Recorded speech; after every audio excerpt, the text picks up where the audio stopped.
How's it going, guys? My name is Zach with the Movie Castle, and today we're going to be talking about some slashers.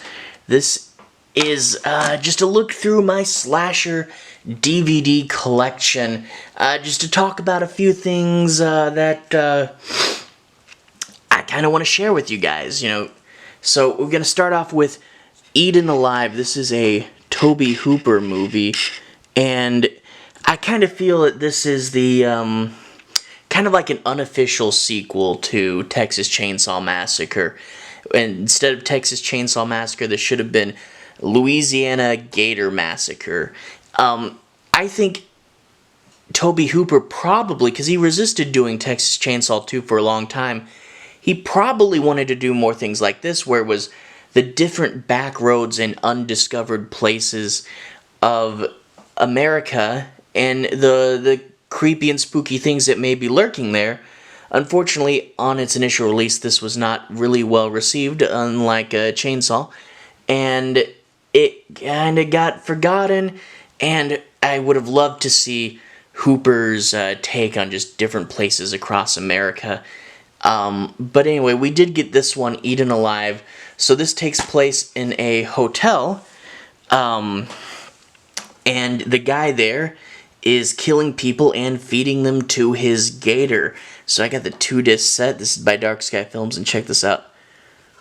Look at that. It's weird. It folds this way. Dark Sky Films 2006 DVD catalog. I mean, gee, I love catalogs. I might do a whole video just looking through a catalog.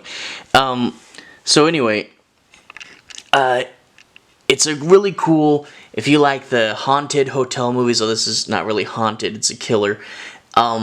But if you like haunted hotel movies, if you like Texas Chainsaw, check this out. I mean, later we did get the official sequel to Texas Chainsaw, and I think there's the original 4, there's the Michael Bay produced 2, and then there's the alternate continuity with Leatherface and 3D. So we did eventually get 8 total movies, but that's a cool alternate what could have been.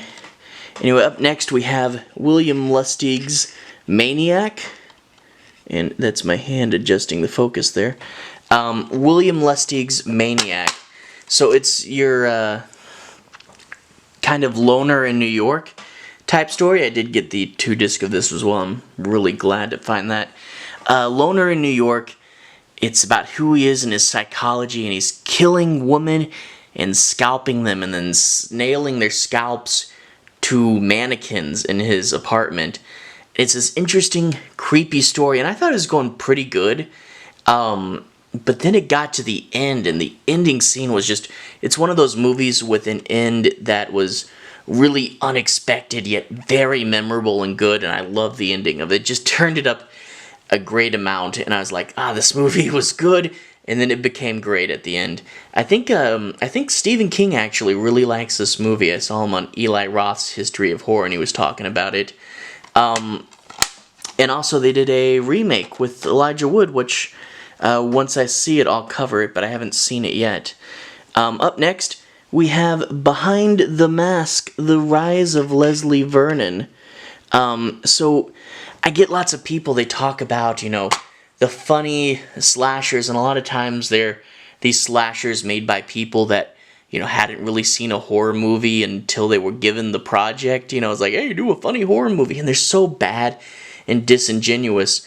And whenever I see people talking about those, I'm like, no, those are bad. This is the good one. This and Scream, and the ones made by people that actually understand the genre. Behind the Mask, it's a postmodern slasher. It's about these people filming a documentary, and they are filming this documentary about a guy who wants to be a slasher killer. If you see on the bottom, there's the poster there, and it's Jason, Freddy, Michael. We all need someone to look up to. And so he wants to be a slasher. They're shooting the documentary about him preparing the house, preparing himself. And it's really funny. The guy's actually kind of like Jim Carrey, just his mannerisms. And if you're a slasher fan, you'll really like this. It's mostly the found footage type stuff, but every now and then it transitions into the movie, and it's actually pretty seamless. And there's really cool cameos. Robert Englund plays a big character. The librarian is the lady from Poltergeist. Kane Hodder has a quick cameo. This is really fun. It is the postmodern horror movie that slasher fans really want. None of that other garbage. But yeah, if you like slashers, if you like how Scream was deconstructive and you want to see that concept pushed forward, I would definitely recommend Behind the Mask. Up next, we have a supernatural slasher, Shocker. This was the studios asked Wes Craven. Hello. The studios asked Wes Craven to try to make another franchisable character. Unfortunately, this movie was not as well received, and you didn't get any sequels to Shocker. But Shocker, this guy, he's condemned to death, and before he dies, he prays to, I think they have real names, I forget who, but everyone calls them the TV gods. And when he gets electrocuted, he goes into the electricity, and he can come out of the wires anywhere. He can possess people, and this is a really good movie. And he's of course haunting the guy he blames for his death, and the finale too is really, really fun. Even though this wasn't initially received well on its release, it has kind of found some of an audience, and it's not Craven's best movie by any means, but it's still really interesting and fun to check out. Especially there's one final scene near the end that everybody knows and loves with this movie. So Wes Craven fans, go check it out. A supernatural slasher. Anyway, up next we have A Night to Dismember by Doris Wishman. So I checked this out. I found it and I thought, oh, that looks like a good slasher that I haven't seen before. Well, this movie I decided to put in there because it's a so bad it's good movie. There's weird stuff and it's really hard to describe the plot. Basically, there was a bloody October where all these different members of this family had bad things happen and like people got killed. And one of them, this girl, kills some young boys. She gets put in an insane asylum, and she eventually, years later, she's out of the insane asylum. She's cured, but do people believe it? Does she believe it? And I was expecting a standard slasher movie, you know, spooky things, but this is weird. It's hard to describe the plot. I've seen it 3 times, and it's just hard to follow, and it's really hard to describe this movie. If you like so bad it's good movies, Troll 2, Silent Night, Deadly Night 2, Slumber Party 2, it's a lot of 2s there. The Room, although that one's not horror. But if you like the so bad they're good movies, Birdemic, Shock and Terror, this is another one of those.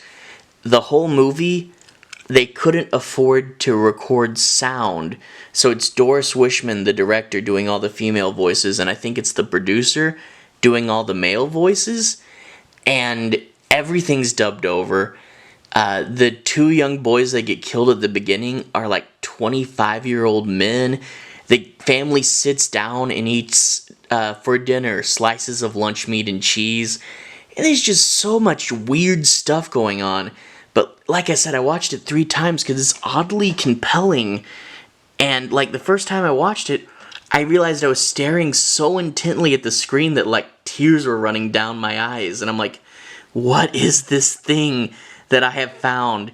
But it doesn't get as talked about as some of the other so bad they're good movies. And I would definitely recommend checking out. Super, super fun if you're into that sort of stuff. The so bad it's good realm there. Anyway, so that is 5 movies for you guys. I really like slashers. I've seen a whole bunch before I started this channel. So in turn, I really want to try to get through the things that I've seen and tell you guys. I want to tell you about more at a faster rate than I can produce videos. So I'm doing these collection stuff to try to just talk about these movies that I really like. Anyway, I'll see you guys again very soon. I want to keep doing more standard reviews. I want to keep doing silly knife. I want to keep doing more standard reviews. I want to keep doing more collections. So I'll see you guys again soon. Have a great day.